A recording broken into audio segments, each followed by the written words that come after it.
Hello dear students, welcome to PBR study. मैं राजकुमार आपकी class 9th की मैथमेटिक्स के साथ। छात्रों, आपने अभी तक पिछला सारा चैप्टर और सारे क्वेश्चन सब पढ़ लिए। 6.2 आज शुरू करेंगे, जिसमें का आपका क्वेश्चन नंबर 1 होगा। एक नया अभ्यास है, रेखाएं और कोण।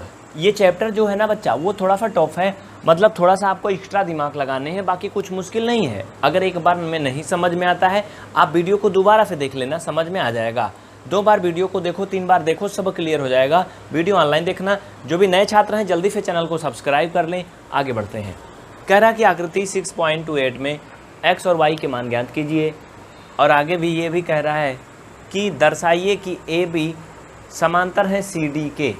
ए बी जो है वो सी डी के समांतर हैं, इसको दिखाइए। वैसे तो समांतर दिख रही, लेकिन इनको दिखाना, क्योंकि इनको कम दिखता है, मतलब हमें एक प्रकार से सिद्ध करना है, इसको प्रूव करना है। अब चलिए ध्यान दीजिए, यहाँ पर अगर आप देखेंगे तो ए बी के बीच में ये जो एक रेखा प्रतिच्छेदित कर रही, उसमें एक कोण यहाँ पे 50 बन रहा है, एक कोण यहाँ पे 130 बन रहा है। ये दिया है, पूछ रहा है x और y का मान पूछ रहा है।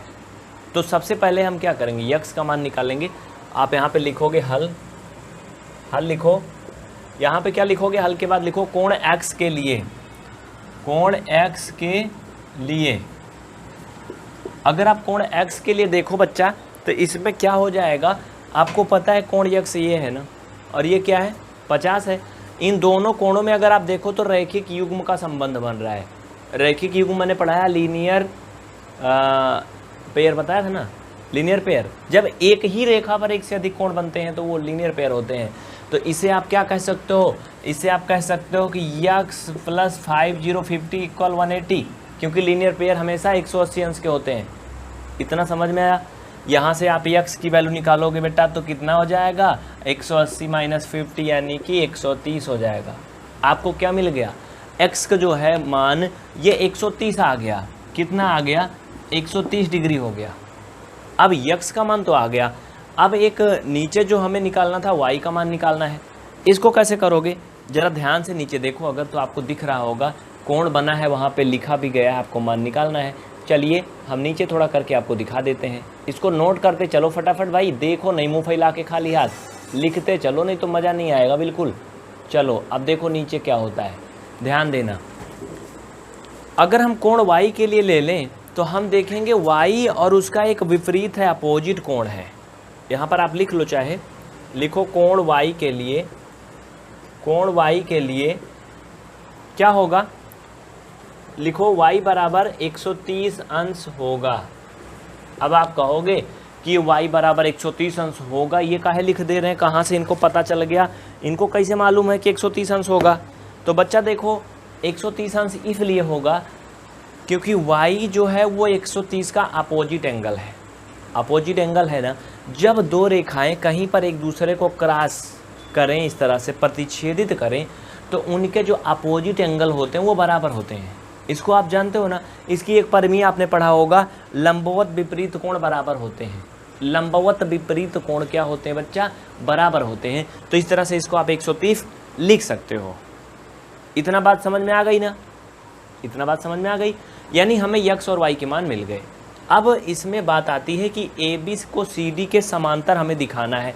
भाई कुछ ना कुछ हम तथ्य दिखाएंगे, तब कह देंगे कि समांतर है। तो चलिए इनको लिख लो जल्दी से, फिर मिटाऊंगा मैं इसको, मिटा के तो मैं बताऊंगा। जल्दी लिख लो, फटाफट लिख लो बच्चा, जल्दी करो फटाफट, जिससे कि मैं इसको मिटा के आगे बढ़ूँ।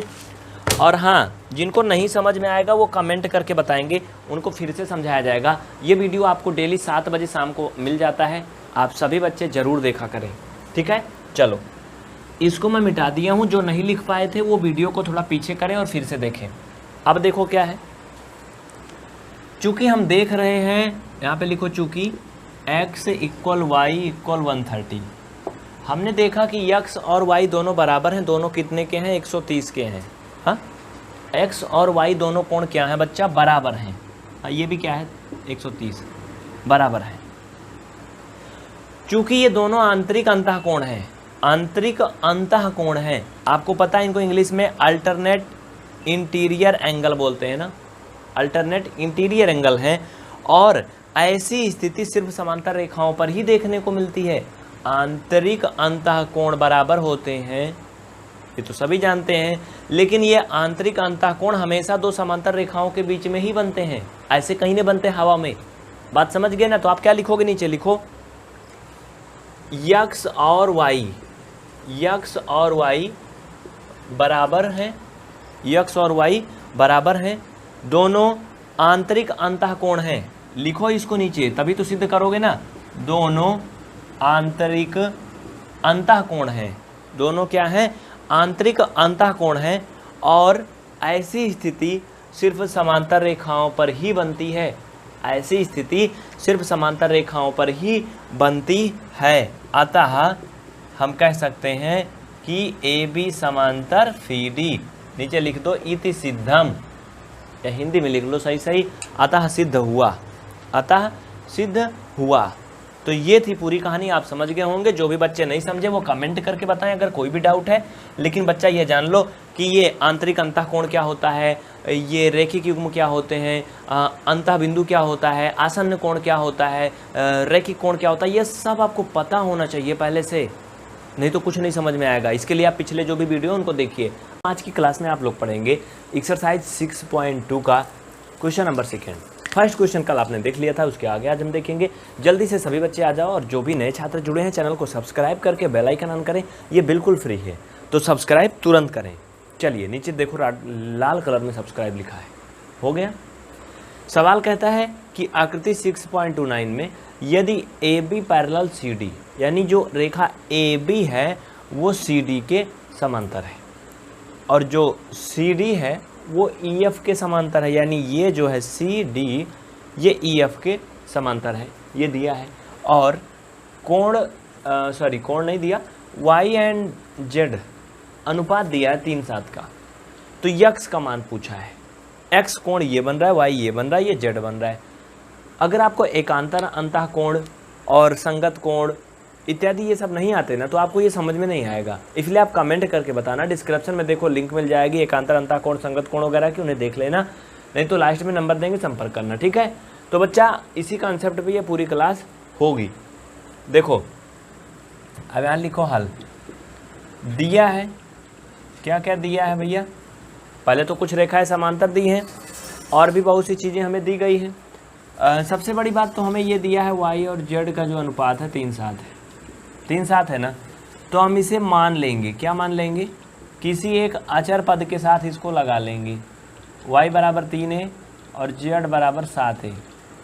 या आप मान सकते हो, कोई भी कांस्टेंट लगा सकते हो इसके साथ में, चाहे तो यहाँ पर k कर लो या b कर लो, मतलब कुछ भी कर लो, एक आप इस तरह से मानोगे अनुपात वाला। y को जगह पे 3 है, z की जगह पे 7 है, ये हो गया।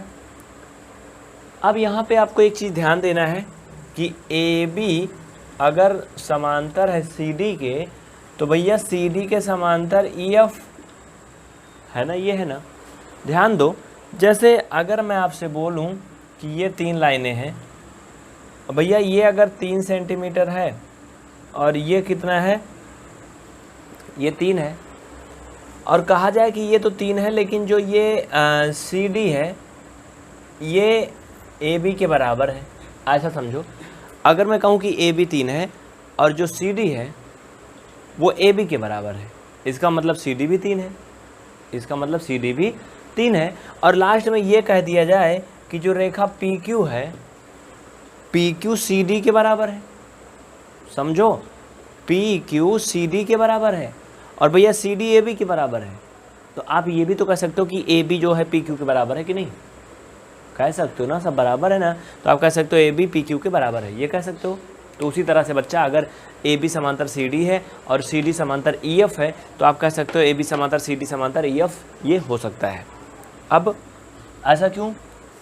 ऐसा वो मैंने आपको पूरा रीजन बता दिया एग्जाम्पल के साथ। अब चलो आगे बढ़ते हैं। यहाँ पर अगर आप एक चीज़ देखो तो यक्स और जेड और वाई कोण दिए हैं, हाँ ये दिए ना बच्चा। नीचे दिख रहा है आपको कि नहीं दिख रहा है?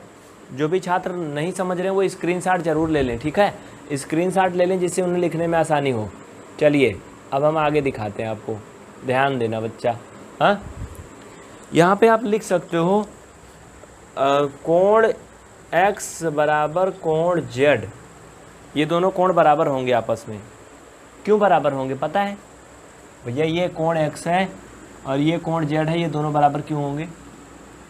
क्योंकि ये अल्टरनेट एक्सटीरियर एंगल है, एकांतर अंतः कोण है ना भैया।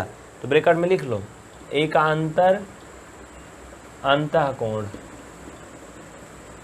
जिन्हें इंग्लिश में अल्टरनेट एक्सटीरियर एंगल बोलते हैं। ये इतना हो गया। इतना ही नहीं, अभी इसमें और भी बहुत कुछ होगा। यहाँ पे एक्स वाई है ना, ध्यान दो, जो भी इसमें दिया उसी को लेके चलेंगे। बहुत अच्छे से समझोगे, समझ में आएगा। नहीं आएगा वीडियो को फिर से देख लो, अभी दोबारा बताऊंगा, क्लास छोड़ के मत जाना बच्चा, समझना है तो, क्योंकि पेपर में आएगा ये।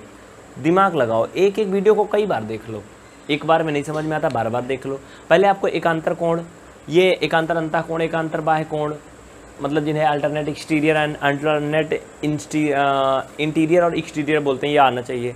संगत कोण आना चाहिए, करस्पॉन्डिंग एंगल, है ना, ये सब आने चाहिए। नहीं आता है तो बताना, वो मैं बताऊंगा अलग से, लेकिन जब तक वो नहीं जानोगे तब तक इसको नहीं जान पाओगे। रैखिक युग्म क्या होता है, लीनियर पेयर क्या होता है, ये सब आने चाहिए, तभी ये सवाल आएगा। ये सब पहले मैंने बताया स्टार्टिंग में ना, जब क्लास शुरू हुई थी। बताओ, नहीं बताया तो बताना, मैं बता दूंगा। तो बच्चा इसमें एक्स और वाई है ना, यहाँ पर आप एक चीज़ और लिखोगे। क्या लिखोगे? यहाँ पर आपका जो कोण एक्स है वो धन कोण वाई के भी दोनों जोड़ोगे तो 180 होगा। अब कहोगे ऐसे काहे होगा? ऐसा इसलिए होगा क्योंकि दोनों रैखिक युग्म बना रहे हैं। क्या बना रहे बच्चा? रैखिक युग्म, यानी लीनियर पेयर जिन्हें बोलते हैं। लीनियर पेयर कब बनते हैं? जब कोई दो कोण एक ही रेखा पर बने हों तो वो लीनियर पेयर कहलाते हैं। जैसे एक्स और वाई देखो एक ही रेखा पे बने हैं ना। इतना लिख लो, इतना हो गया। आगे बढ़ें अब हम। अब देखो इतना आप लिख लिए हो तो मैं इसको मिटा दूं या साइड में करूं? देखो रुको एक मिनट। आप सवाल समझ गए हो क्या करना है? अब मैं मिटा के आगे हल कर सकता हूं, ठीक है। सवाल मिटा दूंगा मैं ऊपर, अब ऊपर हल करूंगा। ध्यान दीजिए, सवाल आप फिर से लिख लो, वीडियो पीछे करोगे सवाल फिर से दिखेगा। आप एक बात ध्यान दो, अगर हम कोण वाई के अपोजिट कोण पी मान लें, मतलब ये वाई है, इसके अपोजिट इधर साइड अगर हम इसको कोण पी मान लें, तो आप यहाँ पे ध्यान दो क्या होगा, बहुत ही प्यार से समझो बच्चा। अगर हम इसको कोण पी मान लें तो क्या होगा पता है आपको? यहाँ हो जाएगा कोण पी इक्वल कोण वाई। ये हो जाएगा कि नहीं? ये हो जाएगा ना, ये तो हो जाएगा। लेकिन इसको हम बाद में अभी आपको दिखाएंगे। पहले आप ये ले लो, ये दोनों ले लो। कोण पी जो है किसके बराबर हो जाएगा बच्चा? कोण जेड के बराबर हो जाएगा। किसके? कोण जेड के बराबर हो जाएगा। लेकिन आप कहोगे ऐसा क्यों बराबर हो जाएगा? क्योंकि भैया अभी मैंने आपको बताया ना, संगत कोण है ये। क्या है ये संगत कोण है। देखो एक ही भुजा से जुड़े हुए बने हैं ना, ये समांतर लाइन पर, इस पर ये बना है, इस समांतर लाइन पे ये बना है, तो ये ब्रैकेट में लिख लो संगत कोण। संगत कोण को इंग्लिश में करस्पॉन्डिंग एंगल बोलते हैं। क्या बोलते हैं? Corresponding angle. ये हो गया ना। आगे बढ़े। अब ध्यान दो, अब यहाँ कोण 1 प्लस कोण पी इक्वल 180 कह सकते हो। कहोगे ये कौन मुसीबत है? ये मुसीबत इसलिए है क्योंकि ये रैखिक युग्म बना रहे हैं, रैखिक युग्म, लीनियर पेयर। अब देखो हम वही चल रहे हैं जहाँ पर हमें चलना है, ठीक है। अब यहाँ से आपको एक चीज़ मिला है, वो क्या मिला है? पी का मान आप ला के रख दो इसमें। हाँ, पी का मान आप ला के रख दो। यहाँ पे देखो कोण पी कोण जेड के बराबर है ना, तो पी की जगह पे आप क्या लिख सकते हो? पी की जगह पे आप कोण जेड लिख सकते हो बराबर 180 अंश। आ गए ना एक लाइन में, एक छतरी के नीचे आ गए ना सब। इतना लिख लो या स्क्रीनशॉट ले लो, बस उत्तर आ गया है। इसके बाद मैं कर देता हूँ बगल में, ठीक है। ये लो जगह तो है ना बगल में, मैं कर देता हूँ साइड में। देख लो बच्चा लोग, काफ़ी जगह है। चलो तो ठीक है, गुड। अब यहाँ देखो कोण ए एंड कोण बी, सॉरी जेड, ये 3a था कोण ए और जेड 7a था ना, तो आप यहाँ लिख सकते हो 3a प्लस 7a इक्वल 180, 180, यानी फाइनल में 10a बराबर 180, तो a बराबर आप क्या लिखोगे? 18। कितना आएगा? 18। इस तरह से आप y का मान निकाल सकते हो, z का मान निकाल सकते हो। कैसे? तो यहाँ पे बच्चा आप y बराबर निकालोगे, 3a है बराबर 3 गुणे 18 इक्वल 54, यानी y का मान आप कह सकते हो 54 डिग्री है। कितना है? 54 है। इस तरह से आप z का मान कह सकते हो, क्या होगा बच्चा? z का मान क्या हो सकता है? वही 7 ही था ना, तो बराबर 7 गुणे 18, 18 सत्ते 126, ये 126 डिग्री हो गया। हमें करना क्या था? सवाल में कह रहा था x का मान निकालो ना। x का मान निकालने को बोला था ना बच्चा, चूँकि एकांतर कोण x और z बराबर थे ना, x और z बराबर थे, और z 126 अगर आ गया तो क्या लिखोगे, यहाँ पे नीचे लिखो चूंकि z बराबर 126 डिग्री इसलिए कोण x बराबर 126 डिग्री होगा। ब्रैकेट में लिख दो एकांतर कोण, है ना। बात समझ में आई ना। अगर नहीं समझ में आया कहीं तो तुरंत बता देना। ये मैंने लिखा है चूंकि z बराबर 126 अंश इसलिए, भाई ये लिख लो चूंकि z बराबर इतना इसलिए कोण x बराबर 126 होगा। एकांतर कोण ये देखो आया था ना यहाँ पर, एकांतर अंतर कोण है ना x और z। मुझे पता है कि आपको थोड़ा कम समझ में आ रहा है, लेकिन आप इस वीडियो को एक बार फिर से देखिए, रिपीट करिए वॉच अगेन पे क्लिक करके, जिससे आपको समझ में आए। एक्सरसाइज 4.2 चल रहा है। देखो ये थोड़ा सा टफ तो है क्योंकि ये रेखा गणित है, आपको थोड़ा बहुत थ्योरम आनी चाहिए, कुछ कंसेप्ट आने चाहिए, तभी आप इसको कर पाओगे। अगर आप इसको नहीं जानते हो तो आपके लिए थोड़ा सा मुश्किल हो सकता है। और अगर आप नहीं जानते हो तो प्लेलिस्ट में सारे वीडियो पड़े हैं, जा करके आप देख लो। रेखाखंड क्या होता है, रेखा क्या होता है, बिंदु क्या होता है, रैखिक युग्म क्या होता है, आसन्न कोण क्या होता है, और ये को इंटीरियर क्या होता है। बहुत सारे ऐसे बातें हैं जो कि आपको जानना चाहिए, जैसे अंतःआंतरिक कोण क्या होता है, बाह्य कोण क्या होता है। ये सारी कॉन्सेप्ट अगर आपको आएंगे तो ये आप आराम से कर ले जाओगे। लेकिन अगर आपको इसमें से कुछ भी एक चीज़ नहीं आती है, जितनी भी सारे कॉन्सेप्ट हैं, तो आप दिक्कत में आ जाओगे। चलो सवाल नंबर आज हम करेंगे 4, जो कि आपके सामने दिख रहा है, मैंने सवाल लिख दिया है। आकृति 6.13 में ऐसे आपके बुक में लिखा है, इसलिए मैंने लिखा है यदि पी क्यू समांतर है एस टी के, इसे समांतर बोलते हैं पैरेलल, और इसमें एक कोण दिया है पी क्यू आर 110 डिग्री का। ये P Q R A 110 degree का है, तो पूछता क्या है, कह रहा और आर एस टी 130 का है। आर एस टी, बच्चा ध्यान से देखो, आर एस टी यानी ये कोण 130 का है ये। तो कह रहा है कि क्यू आर एस ज्ञात कीजिए। क्यू आर एस मतलब बीच में जो ये लुप्प से हुआ है ना वी आकार का, इसको बताना है कि बच्चा ये एंगलवा जो है ना ये कितने का है, ये बताना है। चलो देखते हैं। इसमें एक संकेत दिया है। संकेत का मतलब होता है कि हल कैसे किया जाए सवाल को। अगर आपके एग्जाम में आता है तब भी उसमें आपको ये संकेत दिया रहेगा, पक्का दिया रहेगा अगर बुक में है तो। संकेत में कह रहा है कि आर से होकर के एस टी के समांतर एक रेखा खींचिए। तो चलो बिना देर करते हुए हम खींच देते हैं एक रेखा। ये आर से होते हुए एस टी के समांतर बोलो या फिर पी क्यू के समांतर बोलो, दोनों का मतलब तो एक हुआ ना भाई, दोनों का मतलब एक हुआ, चूँकि पी क्यू और जो एस टी हैं दोनों एक दूसरे के क्या हैं, समांतर टाइप की है ना। अच्छा अपने बुक में देख लो ये समांतर है कि कैसे हैं भाई। हाँ समांतर है यार, ये दोनों बराबर नहीं है, एक बात ध्यान देना, ये दोनों बराबर दूरी पे नहीं है, हल्का नीचे ऊपर हैं, ये बात आप लोग ध्यान देना। मैंने थोड़ा बराबर में खींच दिया बच्चा, तो ये जो क्यू वाला है ना बाबू ये थोड़ा ऊपर रहेगा, ये ध्यान देना आप। ये समांतर हैं, ये एस टी ये 130 है। ये दोनों अगर बराबर कर लोगे तब तो फिर समांतर नहीं, जुड़ जाएंगे आपस में जाके, ये समांतर हैं। ये ऐसे नीचे निकल जाएगी ऊपर से। अब देखो सबसे पहले हम लिखेंगे गिवन, हमें सवाल में क्या दिया है। हमें दिया है कि पी क्यू एस टी के समांतर है, ये मैंने लिख लिया है, दिया है। इक्वेशन 1 मान लिया। इसमें हमें कोण पी क्यू आर दिया है, उसको भी मैंने लिख लिया। उसके बाद हमें कह रहा कि रचना करो इसमें, ये खुद कहा है रचना मतलब का इंस्ट्रक्शन करिए आप इसमें, तो मैंने कर लिया। एम एन के समांतर पी क्यू खींच दिया, मतलब समझ रहे हो, एम एन के समांतर पी क्यू नहीं, पी क्यू के समांतर एम एन खींच दिया। या फिर यहाँ पे ये लिख लो एस टी के समांतर एम एन खींच लिया। भाई जो एम एन है ये पी क्यू के भी समांतर है, एस टी के भी समांतर है, हाँ दोनों के समांतर है, तो चाहे जो भी लिखो, जैसे एग्जाम में इसमें आपके सवाल में कहा था। इतना हो गया, आप इतना लिख लो जल्दी से। और हाँ बच्चे ध्यान से सुनो, लिखो मत अभी, स्क्रीनशॉट ले लो जल्दी से, स्क्रीनशॉट ले लो।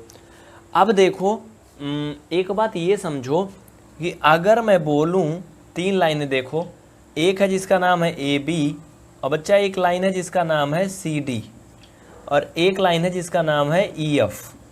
अब ध्यान दो, अगर मैं कहूँ कि ए बी सी डी के समांतर है, ठीक, ए बी सी डी के समांतर है, और ये भी कहूँ कि सी डी ई एफ के समांतर है, क्या है, सी डी ई एफ के समांतर है, तो मैं ये भी तो कह सकता हूँ कि ए बी ई एफ के समांतर है, कह सकता हूँ ना भाई। सिंपल सी बात है, अगर मैं बोलूँ ये 5 है, ये 5 है और ये भी 5 है, तो चाहे तो आप लिखो कि ए बी बराबर सी डी, चाहे तो ए बी को सी डी के बराबर लिखो, या फिर आप ए बी को ई एफ के बराबर लिखो, मतलब तो वही हुआ ना, क्योंकि बराबर है ना। तो ये बात आप समझ सकते हो। तो इसी तरह से आप इसमें क्या लिख सकते हो बच्चा, लिख सकते हो कि यम एन समांतर एस टी, नीचे लिखो, यहाँ आप लिख सकते हो एम एन समांतर एफ टी, मतलब जो लाइन है एम एन वो एफ टी के समांतर है। क्यों समांतर है, क्योंकि एम एन जो है ऑलरेडी पी क्यू के समांतर है और पी क्यू जो है वो एफ टी के समांतर है, बुक में दिया है भाई, फिर से समझ लो। मैंने क्या माना है, मानना वाला छोड़ो, भाड़ में जाए, पहले देखो जो दिया है, पी क्यू एस टी के समांतर है, कह रहा है ना, यानी ये जो पी क्यू है वो एफ टी के समांतर है ना। तो मैंने लिखा क्या यहाँ पे, नया क्या किया, मैंने कह दिया कि एम एन एफ टी के समांतर है, मैंने इसको जो है एम एन को एस टी के समांतर कर दिया, बिल्कुल हो जाएगा। क्यों, क्योंकि जो एम एन एस टी के समांतर इसलिए है क्योंकि जो एस टी है वो पी क्यू के पहले समांतर है। तो इस तरह से आप इसे लिख सकते हो एम एन समांतर एस टी, इतना हो गया। इसमें कारण भी लिख लो, कोई लाइन समान लाइन के समांतर हो तो आपस में भी समांतर होती है, लिख लो जल्दी से। चलो देखो हिंदी में मैंने दिखा दिया, आप लोग इंग्लिश में लिख लो, मैं बोल दे रहा हूँ, इंग्लिश में लिखो, जल्दी करो। चलो हिंदी वाले स्क्रीनशॉट ले लो, आपका हो गया, कोई लाइन समान लाइन के समांतर हो तो आपस में भी समांतर होती है। अब इंग्लिश वाले लिख लो जल्दी से, मैं बोल दे रहा हूँ, line parallel to same line, line parallel to same line are also parallel to each other, are also parallel to each other, ये हो गया। तो ये हो गया बच्चा अगर, तो अब हमें मेन बात देखना है, वो ध्यान से देखो, इसका स्क्रीनशॉट ले लो, मैं इसका अगले पेज में दिखाऊंगा उसे। चलो हो गया, अगला पेज देखो, अगला लाइन में अब आपको ध्यान देना है, वो क्या है, बहुत ही प्यार से समझने वाली बात है। आप देखो कोण पी क्यू आर, फिर से देखो पी क्यू आर, देख रहे हो ना, और ये कोण एम आर क्यू, आप देखो तो ये दोनों एक ही क्षेत्र में दिख रहे हैं ना आपको, इधर से ये कोण बन रहा है, उधर से वो बन रहा है ना। जब इस तरह से अगर कोई कोण बनता है जिसमें कि कोई एक भुजा दोनों में कॉमन हो, जैसे इसमें देखो क्यू आर दोनों में कॉमन है, भैया क्यू आर जो भुजा है वो एम आर क्यू में भी है और पी क्यू आर में भी है। अगर इस तरह का कोई कोण बनता है तो उसे को इंटीरियर कोण बोलते हैं, को इंटीरियर एंगल, जिसे सह आंतरिक कोण बोलेंगे, हिंदी में मुझे नहीं कंफर्म, लेकिन इंग्लिश वाला को इंटीरियर बोलते हैं। तो हर एक ऐसी स्थिति में दो को इंटीरियर का जो सम है वो 180 होता है, 180 होता, मैंने लिख दिया। तो बच्चा इसमें यम आर क्यू और पी क्यू आर में अगर आप ध्यान दो तो यम आर क्यू का मान निकल जाएगा, चूँकि पी क्यू आर का मान वहाँ पे दिया था 110 डिग्री, ये बराबर 180 अंश लिखोगे। यहाँ से यम आर क्यू बराबर आप लिख सकते हो 180 माइनस 110, फाइनल में आपका यम आर क्यू बराबर आ जाएगा 70 डिग्री। कितना आ जाएगा? 70 डिग्री आ जाएगा। आप यहाँ पे लिख सकते हो बच्चा, ये 70 डिग्री हो गया। अब ध्यान दो, हमें जो निकालना है ये क्यू आर एस वाला, इसको तो हम निकालेंगे, लेकिन पहले हमें ये मालूम होना चाहिए, हमें ये कोण भी पता होना चाहिए, ये वाला कोण भी पता होना चाहिए, तभी हम कर पाएंगे। इसको लिख लो, स्क्रीनशॉट ले लो जल्दी से, फिर हम अगले पेज में उसको भी निकाल के आपको दिखा देते हैं। जल्दी करो, वीडियो को रोक के स्क्रीनशॉट ले लो फट से, बहुत जल्दी करो। और जो बच्चे अभी तक चैनल को सब्सक्राइब नहीं किए जल्दी से कर लें और बेल आइकन ऑन करें, वीडियो को लाइक जरूर करें। आगे देखते रहें, मैं बता रहा हूँ, आंसर आ रहा है 1 मिनट में। और अगले पेज में ध्यान दो अगर आप, तो जैसे मैंने अभी आपको बताया एम आर क्यू, ध्यान दो, एम आर क्यू और पी क्यू आर बताया ना मैंने, ये दोनों को इंटीरियर हैं। उसी तरह से इधर भी को इंटीरियर है। कौन कौन? इधर ले लो N R Q, sorry N R S, और एक कोण ले लो R S T, N R S और आर एस टी ले लो अगर आप बच्चा, तो ये क्या हो जाएंगे? ये भी को इंटीरियर हैं। तो आप यहाँ लिख सकते हो कोण एन आर एस प्लस कोण R S T equal 180। Reason लिख लो वही, को इंटीरियर क्या है? को इंटीरियर लिख लो, अभी पीछे लिखवाया था ना उसे लिख लो, इंटीरियर INTRIOR, ठीक है, इंटीरियर। ओके, अब क्या करोगे भाई? सिंपल सी बात है, इसमें कुछ के मान दिए, ला के रख दो, पटक दो ला के। ये देखो RFT RST मान 130 दिया है, तो बच्चा निकाल लो। तो NRS धन ये 130 हो जाएगा बराबर 180। यहाँ से आप निकालोगे जब बच्चा NRS, तो बाबू ये आपका हो जाएगा ऐसे ना, ऐसे हो जाएगा। इसको आप सब्ट्रैक्ट कर लोगे तो ये 50 डिग्री आ जाएगा। आप NRS को बड़े गर्व के साथ यहाँ पे बोल सकते हो कि ये 50 है। कितना है? ये 50 डिग्री है। इसको थोड़ा सुंदर से लिख लो यार, मैंने तो गोंच पोंछ दिया इसी में। ये लो 50 है, ठीक है। अब आ गया, अब आपका आंसर आ गया। कैसे? देखो बस चंद मिनट में आपका आंसर आ दौड़ के, चूंकि इसके चारों तरफ के सभी कोण आ गए, फिर ये अकेले बच रहा बेचारा। और वो कैसे आएगा जरा ध्यान दो। आप अगर यहाँ पे ध्यान दो, मैंने आपको पढ़ाया था रैखिक युग्म, लीनियर पेयर ना। लीनियर पेयर कब बनता है? जब किसी एक ही रेखा पे एक से अधिक कोण बनाएं तो वो सभी कोण लीनियर पेयर होते हैं। जैसे ये रेखा MN अगर ले लो तो MN पे सारा कॉन्सेप्ट इसी पे आके टिका है, ये न्यू है।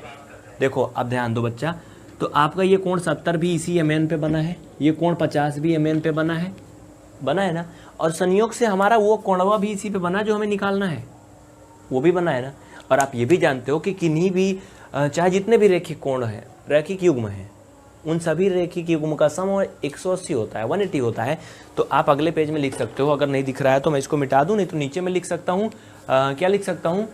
नीचे बच्चा दिख रहा है, चलो लिख देता हूँ मैं एक लाइन, आप लिखो। लिखो, थोड़ा लंबा हो जाएगा इसलिए मैं थोड़ा रोक के लिख के दिखाता हूँ। देखो मैंने दिखा दिया, क्योंकि तीनों कोण MRQ एंड कोण RFT एंड कोण QRS एक ही रेखा MN पर बने हुए हैं, इसलिए ये क्या करेंगे? रैखिक युग्म बना रहे हैं। और किन्हीं भी रैखिक जो युग्म होते हैं उनका सम जो होता है 180 अंश होता है। तो आप यहाँ लिख सकते हो। देखो जो बच्चे नहीं लिखे वीडियो को पीछे करके स्क्रीनशॉट ले लें बच्चा, स्क्रीनशॉट ले लो। आप इसे लिख सकते हो कोण MRQ, हाँ ध्यान, कोण RST धन कोण QRS इक्वल 180। नीचे हमारे में जगह नहीं, आगे आपके में जगह, तो आगे लिख दो रैखिक युग्म। कारण क्या है? रैखिक युग्म। क्या है बच्चा? रैखिक युग्म यानी लीनियर पेयर। इंग्लिश मीडियम वाले लिख लें लीनियर पेयर। देखिए सभी के मान रखने के बाद आपको क्या करना है? सिंपल सा हल कर लेना है बस। MRQ का मान 70 दिया है, आप देख लो, अभी मैंने दिखाया था। उसके बाद NRS का मान 50 दिया है। इसको क्या करोगे? हल कर लो, कैलकुलेशन कर लो, तो आपको मिल जाएगा ये कोण QRS बराबर कितना हो जाएगा बच्चा? 180 माइनस ये दोनों उधर जाएगा, तो इधर आएगा तो क्या होगा? -70 हो जाएगा, माइनस का 50 हो जाएगा। इन दोनों को जोड़ लोगे, 70 और 50 जोड़ोगे तो आपको पता है 120 हो जाएगा। माइनस का 120 करोगे तो फाइनल में आपका QRS बराबर कितना आ जाएगा? आपको पता है 60 अंश आ जाएगा। घटा लो, बस यही आंसर हो गया। तो इसे आप कहीं दूसरी जगह लिख लेना, ढंग से ऐसे लिख लेना, कोण QRS बराबर 60 अंश। हमारे में जगह नहीं नीचे, इसलिए मैंने नहीं लिखा, ये तो फिलहाल पीछे का है। तो आपका कितना आंसर आ गया? 60 आ गया। आप सभी इस वीडियो को अगर YouTube पे देख रहे हैं तो चैनल को सब्सक्राइब करके बेल आइकन ऑन करें। एक्सरसाइज 6.2 आज आपका क्वेश्चन नंबर 6 होगा। बहुत ही ध्यान से देखो, ये फिगर आपके बुक में दिया है। अगर आपके पास NCERT बुक है तो आप ओपन कर लो, चाहे हिंदी मीडियम है या इंग्लिश मीडियम, क्वेश्चन एकदम समान होगा। कह रहा कि आकृति 6.133 में, यानी इस आकृति में, इस फिगर में PQ और RS दो दर्पण हैं। दर्पण मीन्स होता है मिरर। मिरर आप जानते हो, जिसमें आप फेस देखते हो उस तरह से। तो अगर कोई मिरर है तो उसमें ऐसे ऐसे लाइनें खींची होती हैं, अगर वो रेखा है तो सीधी सीधी होती है। तो ये क्या है? दोनों मिरर हैं। आगे कहता है कि जो एक दूसरे के समांतर रखे गए हैं।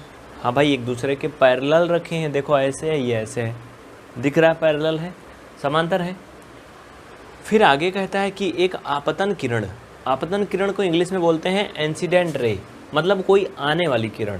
जैसे अगर आप दर्पण लो, उस पर अगर टार्च जलाओगे तो क्या होगा?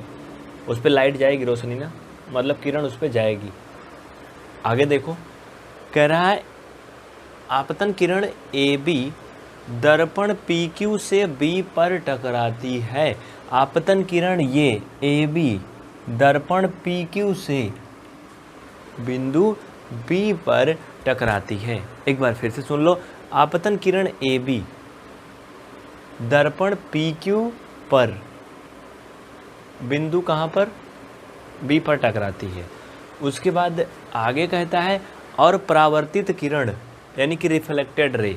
अगर आपके पास आपके घर में मिरर लगा होगा, शीशा लगा होगा, आप मोबाइल का फ्लैश ही जला के देखना तो क्या होगा? उस पर रोशनी तो जाएगी लेकिन वो लौटेगी भी रोशनी, वापस होती ना, मतलब शीशे पे अगर आप कोई रोशनी मारोगे तो लौट के चमकता है, आँख पे आपके चमकेगा, वापस आती है। तो उसी को बोलते हैं क्या, रिफ्लेक्टेड रे। जो परावर्तित किरण है, रिफ्लेक्टेड रे है, वो पथ BC पर चलकर RS से C पर टकराती है। किससे? पथ BC से चलकर ये मिरर RS से बिंदु C पर टकराती है। उसके बाद क्या कहता है कि तथा पुनः CD के अनुदिश परावर्तित हो जाती है, फिर यहाँ टकराने के बाद फिर CD से वो उधर को भाग रही है। अब आगे क्या होगा, देखो आगे क्या पूछ रहा है कि सिद्ध कीजिए कि AB और CD दोनों क्या हैं, ये समांतर हैं, पैरेलल हैं, ये प्रूव करना है। मतलब कौन कौन, ये रेखा AB और ये CD को प्रूव करना है कि ये पैरेलल हैं, समांतर हैं। देखने में तो लग रही है लेकिन पता नहीं है कि नहीं है, इसको सिद्ध करना है। अब देखिए हमारे पास ज़्यादा जगह तो है नहीं इसमें कि हम सिद्ध कर दें। आपको क्वेश्चन मैंने समझा दिया, आप क्वेश्चन को नोट कर लो, उसके बाद हम मिटा करके फिर हम इसी पे आपको इसका सलूशन दिखाएंगे। वीडियो को पीछे करके देख लेना, क्वेश्चन आप समझ लियो 3 मिनट में। चलिए इसको मिटा के हम आगे बढ़ते हैं, वीडियो को रोक करके लिख लीजिए या फिर स्क्रीनशॉट ले लीजिए, आगे बढ़ते हैं। चलिए अब आप लोग ध्यान दीजिए, इसमें जो दिया है पहले हम उसको लिख लेंगे, जैसा कि मैंने अभी आपको क्वेश्चन समझा दिया। अब देखो गिवन हमें क्या क्या दिया है, हमें दिया है PQ RS के समांतर है, मैंने लिख लिया, ये PQ जो है वो RS के समांतर है, और इसमें 3 किरण दी गई हैं, एक AB एक BC, मतलब ये AB एंड ये BC एंड ये CD, 3 किरणें दी गई हैं, वो मैंने लिख लिया।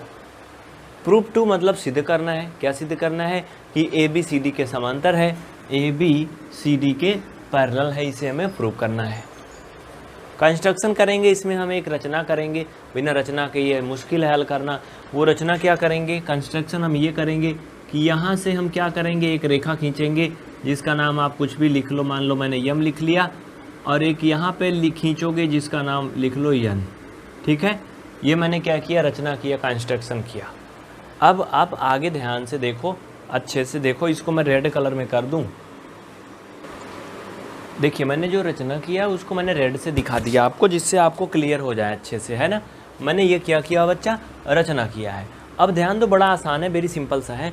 इतना करने के बाद आप क्या लिखोगे, इतना करने के बाद आप यहाँ पे लिखोगे, वो क्या लिखोगे पता है, यहाँ पे आप लिखोगे VM, ये लंब है किस पे, PQ पर, मैंने खींचा है नहीं, BM लंब खींचा मैंने किस पे, PQ पर, ठीक है।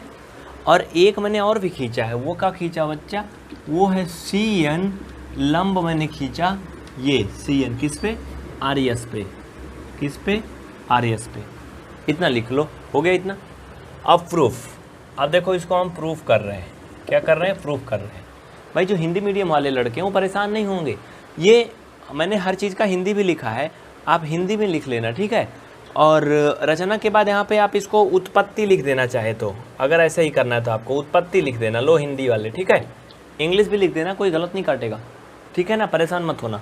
चलो अब प्रूफ में क्या करेंगे बच्चा लोग, हम ये देखो, अगर कोई 2 रेखाएं ऐसे पैरेलल हैं, ठीक है, क्या है, पैरेलल हैं, मतलब कि वो समांतर हैं, तो अगर इस पर हम कोई 2 रेखा खींचते हैं, जैसे देखो थोड़ा लाइट तो कम दिख रही होगी आपको, तो देखिए जैसे कि मैंने 2 रेखा खींचा, ये 2 रेखाएं खींचा मैंने, समांतर खींचा। अगर मैं इन दोनों समांतर रेखाओं पर एक एक लंबवत रेखाएं खींच दूँ, ये देखो, तो जो ये लंबवत रेखाएं हैं ना, ये आपस में एक दूसरे के समांतर होंगी, ये बात समझ लो, ठीक है। यानी किसी भी 2 समांतर रेखाओं पर खींची गई 2 लंबवत रेखाएं भी आपस में समांतर होंगी। तो अगर भैया ये होंगी और आपको दिख भी रहा है कि हाँ हैं, तो फिर क्या करोगे, वेरी सिंपल सा है यार। अगर ये इतना होता है, आप देख भी रहे हो, तो आप लिख सकते हो VM पैरेलल टू, अरे ये BM पैरेलल टू CN, ठीक है, क्या है ये, CN। कोष्ठक में कारण लिख दो, समांतर रेखाओं पर खींची गई, समांतर रेखाओं पर खींची गई लंबवत रेखाएं भी आपस में समांतर होती हैं। इसको लिख लो आप लोग, मैंने नोट कर दिया अच्छे से साफ साफ, आप इसे लिख लो, ये कारण है क्योंकि ये समांतर है। अब अगर कोई भी जो किरणें हैं इस तरह से रिफ्लेक्ट होती हैं, आपने प्रकाश का नियम पढ़ा होगा कक्षा 8, 7 में, 9 में, तो उसमें क्या होता है, ये एंगल भी बनते हैं, एंगल 1, हाँ बनेगा भाई, एंगल ये 2, एंड इसमें भी 2 एंगल बनेंगे ना। एक मान लो ये एंगल 3 है और ये बच्चा का है भैया ये एंगल 4 है। देखो यहाँ पे थोड़ा कम दिख रहा होगा आपको, लेकिन समझ लो ये 4 है, ठीक है। ये 4 है, ये 3 है, 2 है, 1 है। तो अगर इस तरह की स्थिति बनती है तो यहाँ पर हम लिख सकते हैं, क्या लिख सकते हैं कि कोण 1 बराबर कोण 2 और कोण 3 बराबर कोण 4। ऐसा काहे लिख सकते हैं? परावर्तन का नियम पढ़ा है ना आपने? नहीं पढ़ा है तो पढ़ लेना, प्रकाश वाला यहाँ उसका भी काम लगेगा। आप इंग्लिश में लिख लो लॉ ऑफ रिफ्लेक्शन। क्या? लॉ ऑफ रिफ्लेक्शन, ठीक है ना बच्चा। हिंदी वाले लिख लें परावर्तन का नियम, परावर्तन का नियम। इतना आ गया अगर समझ में तो हम लोग काफ़ी करीब पहुंच चुके हैं। और एक बात और ध्यान देना, ये थोड़ा टफ है, ये चैप्टर थोड़ा हार्ड है, ये बात आप मान के चलो। इसके लिए आपको मेहनत करनी होगी, वीडियो को बार बार देखना होगा। ये मत सोचना कि हमें नहीं समझ में आएगा, हम इसको नहीं पढ़ेंगे, गड़बड़ हो जाओगे, आगे चल के फेल हो जाओगे, हाई स्कूल में जाओगे तो और मुश्किल आएगी। इस वजह से मैथ से भागना नहीं, चूँकि इससे पीछा नहीं छुड़ा सकते हो, तो इस वजह से क्या करोगे, इसको बार बार देखोगे, वीडियो 2-3 बार देखोगे, आ जाएगा। कोई बच्चा वीडियो डाउनलोड नहीं करेगा, बार बार अगेन एंड अगेन प्लेलिस्ट में सारा वीडियो उपलब्ध है, आप देख सकते हो। ऊपर नंबर दिया गया, अगर कोई हेल्प चाहिए तो आप कांटेक्ट भी कर सकते हो, ठीक है। चलिए इतना हो गया, अब इसको नोट कर लो, मैं अगले पेज पे लगाऊंगा। जल्दी से इतना लिख लो, फट से लिख लो, बहुत जल्दी, आपके पास टाइम है कुछ सेकंड के। वीडियो को रोक के स्क्रीन पे लिखिए, इसके आगे हम आपको दिखाने चल रहे हैं। हो गया? चलिए देखो, आप सबको ये चीज़ तो पता हो गया, लॉ ऑफ रिफ्लेक्शन यानी कि प्रकाश का परावर्तन का नियम है ये, जिसके अकॉर्डिंग ये तो आपने देख लिया था। इसके अलावा कोण 2 जो है कोण 3 के बराबर होगा। भैया ये काहे बराबर होगा? एंगल जो 2 है वो एंगल 3 के बराबर होगा। क्यों बराबर होगा? क्योंकि ये दोनों अल्टरनेट इंटीरियर एंगल हैं। आप कहोगे इंग्लिश में बता रहे हो, हिंदी में काहे नहीं बता रहे हो, इसका मतलब क्या है? हिंदी छोड़ो, पहले समझ लो इसका मतलब है क्या। आप हिंदी या इंग्लिश चाहे जिसमें लिख दोगे, अंतः एकांतर कोण लिख दोगे तब भी ठीक है, ठीक है। क्या है ये? एकांतर कोण है। लेकिन देखो पहले मुझे हिंदी नहीं कंफर्म इसका भाई, सीधा सीधा आप समझ लो ये होता क्या, पहले समझो। जब किन्हीं 2 समांतर रेखाएं ऐसे खींची गई हैं और उनको कोई एक तिर्यक रेखा काटे, ठीक है, जब कोई 2 समांतर रेखाएं खींची गई हों और उनको कोई एक तिर्यक रेखा काटती है, तो तिर्यक रेखा के दोनों साइड जो कोण होते हैं, जैसे ये देखो इधर साइड अंदर से, अंदर की, मैं केवल अंदर की बात हो रही, दोनों रेखा के अंदर में, तभी वो इंटीरियर होंगे। अगर बाहर यहाँ लोगे तो एक्सटीरियर हो जाएंगे, ठीक है। तो जैसे ये कोण C है, ये कोण F है, तो ये दोनों कोण क्या हैं? C और F जो हैं ये अल्टरनेट इंटीरियर एंगल है। अगर मैं यहाँ पर एक कोण और लिख दूँ बच्चा, जिनका नाम D और इनका नाम E रख दूँ, हाँ, तो कोण D और E ये दोनों क्या हैं? अल्टरनेट इंटीरियर एंगल हैं, हमेशा ये बराबर होते हैं। ये नियम होता है, ये परमीय है, मैंने सिद्ध किया पीछे, आप देख लेना, ठीक है। नहीं मिल रहा तो कमेंट करना, बता दिया जाएगा। बात समझ में आई ना? तो आप ये समझ लिए कि अल्टरनेट इंटीरियर एंगल आखिर होते क्या है। जैसे आपने सुना होगा वाटर, अगर आपको कोई बोले वाटर दे दो तो आप जान जाओगे पानी मांग रहा है, आपने इंग्लिश में समझ लिया ना। हम बहुत सी चीज़ें इंग्लिश में बोलते हैं, उसकी हिंदी हमें नहीं पता होती है। जैसे मोबाइल बोलते हो आप, सिम बोलते हो, ट्रेन बोलते हो, ट्रेन की हिंदी जानते हो? बड़ी खतरनाक होती है, झुक अड्डा ऐसे कुछ होता है ना, सुने हो? यही होता है ना। इसके अलावा हाँ, स्टेशन जैसे होता है, स्टेशन क्या बोलते हैं हिंदी में? तेज से बोल, सर मार रहा है भाई, ये पागल टाइप का है। भकभक अड्डा बोलते हैं स्टेशन को। अरे ये सब तो छोड़ो, नई चीज़ें हैं। आप कॉमर्स कहते हो ना, ये कॉमर्शियल वाहन है, सुना होगा आपने, ये कॉमर्शियल मकान है। उसकी हिंदी क्या होती है पता है? व्यावसायिक। कोई ये नहीं कहता व्यावसायिक। आपने सुना होगा बिजनेसमैन, कहते हैं कि हमारे अंकल जी जो हैं बिजनेसमैन है, पापा बिजनेसमैन है। लेकिन कोई ये नहीं कहता हमारे पापा जी धंधे वाले हैं। अगर धंधा वाला बोल दो तो लोग बड़ा गड़बड़ समझते हैं, क्योंकि उसकी हिंदी धंधा होता है बिजनेस का, ठीक है, व्यवसाय होता है। व्यवसाय बोलो या धंधा बोलो। तो ऐसे ही बहुत से ऐसे वर्ड हैं जिनको हम इंग्लिश में हर दिन यूज करते हैं, उनकी हिंदी हमें नहीं पता होती है। तो आप हिंदी के पीछे मत भागो भैया, उनको इंग्लिश में ही समझो, इंग्लिश में ही जियो, ठीक है। चलें आगे। चलिए, तो बहुत सी ऐसी चीज़ें हैं, आप समझ गए अल्टरनेट इंटीरियर एंगल क्या होते हैं। अब इसमें अल्टरनेट एक्सटीरियर एंगल भी समझ लो बच्चा। ये जैसे अगर यहाँ पे कोई कोण बना है और इधर पे कोई कोण बनता है, ये मान लो ए और बी, तो ए बी क्या है, अल्टरनेट एक्सटीरियर एंगल है। ये भी क्या है, अल्टरनेट एक्सटीरियर एंगल है। ये सी है, ये मान लो डी है, जो मैंने कैपिटल में लिखा है। तो कैपिटल का बी और कैपिटल का सी जो है ना बच्चा, ये दोनों बराबर होते, और कैपिटल का डी और ए बराबर होता। ये अल्टरनेट एक्सटीरियर है, मतलब बाहरी कोण जो है। ठीक है, समझ में आया ना। ये आंतरिक कोण है जो अंदर में है। तो ये चीज़ मैंने आपको अलग से समझाया, एक्स्ट्रा समझाया, सिर्फ इतना समझाने के लिए, चूँकि आपको जो भी चीज़ें यहाँ पे की जाए वो समझ में आनी चाहिए ना। नहीं तो कहोगे कैसे इसको बराबर कर दिया, उसको कैसे कर दिया, फिर कंफ्यूज हो जाओगे। इसको लिख लो, इतना आ गया समझ में। तो अब अगर इतना आपको समझ में आ गया है तो जल्दी से नोट कर लो या फिर स्क्रीनशॉट ले लो। ये मैंने पूरी कहानी आपको अच्छे से बता दिया है ना। अब देखो यहाँ पर कुछ नई चीज़ें हैं, वो क्या है मैं आपको बताने वाला हूँ, ध्यान दो आप लोग। अगर कोण 1 कोण 2 के बराबर है, कोण 3 कोण 4 के बराबर है, तो हम क्या करें, समीकरण एक ही और बना था, 2 जो है 3 के बराबर है। अब देखो इसमें बड़ा उलझी हुई एक गुत्थी बनेगी, समीकरण इसको 2 बना लेंगे। क्या है ये भैया, ये इक्वेशन नंबर सेकंड है, ये 2 है। यहाँ लिखो समीकरण 1 व 2 से, 1 व 2 से आप सबको बराबर लिख सकते हो। कोण 1 बराबर कोण 2 बराबर कोण 3 बराबर कोण 4। ऐसा क्यों लिख सकते हो पता है? इसलिए लिख सकते हो कि बच्चा जो 1 है 2 के बराबर है, और जो 2 है वो 3 के बराबर है, लिखा है ना, और जो 3 है वो 4 के बराबर है। तो भैया तुम हमारे बराबर, हम तुम्हारे, वो है तुम्हारे, ऐसे ऐसे करके सब एक दूसरे के बराबर हैं। तो आप लिख सकते हो 1 बराबर 2 बराबर 3 बराबर 4, इतना आप लिख सकते हो।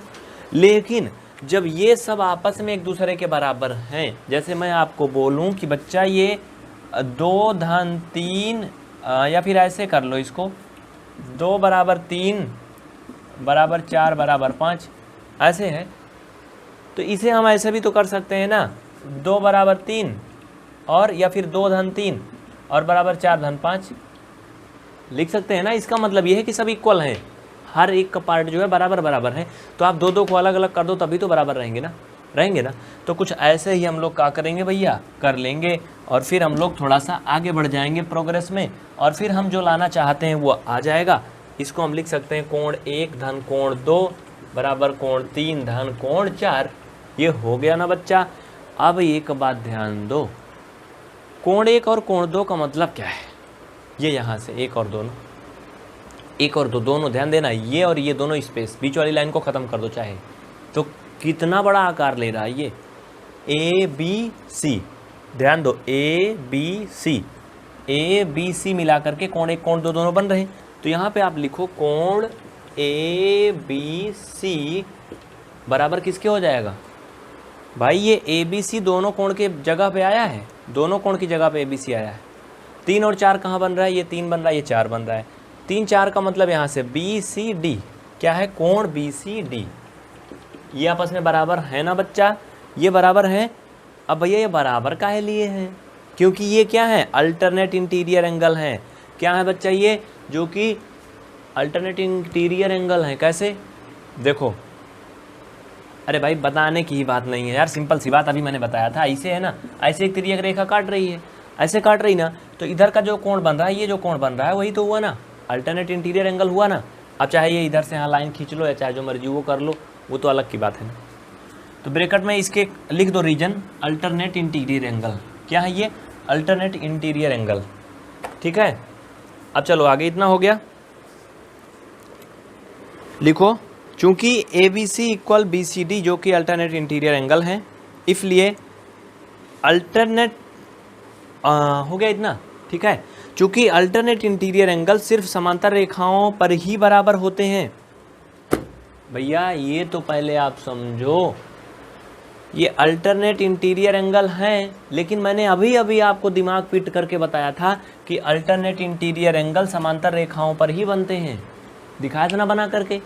तो भैया अगर ये ABC बराबर BCD हैं, तो ये कहाँ से आए, आसमान से तो नहीं गिरे ना, ये समांतर रेखाओं से ही पैदा हुए हैं। और सिद्ध क्या करना था, इधर देखने दो, AB समांतर CD, AB को CD के समांतर सिद्ध करना था। तो हो गया ना सिद्ध, लिख लो।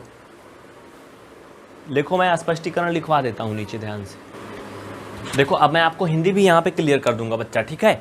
अल्टरनेट इंटीरियर एंगल को एकांतर अंतः कोण बोलते हैं। अल्टरनेट मतलब एकांतर और एंगल मतलब कोण, इंटीरियर मतलब अंतः, बस एकांतर अंतः कोण।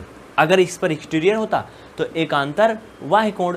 तो चलो, चूंकि ये दोनों कोण जो हैं आपस में बराबर हैं और ऐसा स्थिति तब बनती है जब कोई दो भी एकांतर अंतः कोण है तब। और एकांतर अंतः कोण यानी कि अल्टरनेट इंटीरियर एंगल जो है वो सिर्फ समांतर रेखाओं पर ही बराबर होते हैं, बाकी वो बनते ही नहीं है कहीं, ठीक है। इसलिए सिद्ध हुआ कि ए बी ये समांतर है किसके, सी डी के, ठीक है। बात समझ में आई ना?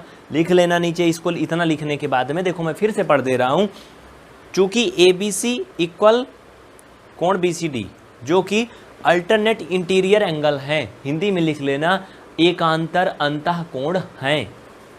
और अल्टरनेट इंटीरियर एंगल यानी एकांतर अंतः कोण सिर्फ समांतर रेखाओं पर ही बराबर होते हैं। अतः सिद्ध हुआ A B parallel C D. नीचे लिखो, बस हो गया, था सिद्ध हुआ लिख दो, बस हो गया, ठीक है। चलो, तो आज के लिए बस इतना ही। तो बच्चों अगर आप इस तरह की बड़ी बड़ी क्लास देखना चाहते हैं, एक दिन में 5-5, 8-8 सवाल करना चाहते हैं, तो आप पीवीआर स्टडी ऐप डाउनलोड करके उसमें प्रीमियम कोर्स ज्वाइन करें, जिसके लिए आपको शुल्क डिपॉजिट करना होगा। अन्यथा फ्री की ऐसे ही कुछ वीडियो पाते रहने के लिए पीवीआर स्टडी इलाहाबाद चैनल और पीवीआर स्टडी 3.0 चैनल को सब्सक्राइब करके बेल आइकन ऑन करें और पढ़ते रहें हमारे साथ कभी भी कहीं भी। बहुत बहुत शुक्रिया आप सभी को। और हाँ, इस वीडियो को शेयर जरूर करना, अपने साथियों में खूब शेयर करना, जिससे कि थोड़ा सा मोटिवेशन बढ़े हमारा और हम आपको और बेहतर तरीके से समझाएं। कुछ भी नहीं समझ में आया होगा तो आप कमेंट करके मुझे बता देना, हम आपको जरूर बताएंगे, अच्छे से बताएंगे, बेहतर ढंग से बताएंगे। आप कमेंट करना, बस सिर्फ और सिर्फ कमेंट कर देना। और वीडियो का डिस्क्रिप्शन देखना, उसमें आपको बहुत सारे इंपॉर्टेंट लिंक मिल जाएंगे। आप देखो तो इंडी स्क्रीन पर भी कुछ आ रहा होगा थंबनेल, उस पर आप टच करो तो अगला पार्ट चल जाएगा। मिलते हैं फिर, जय हिंद।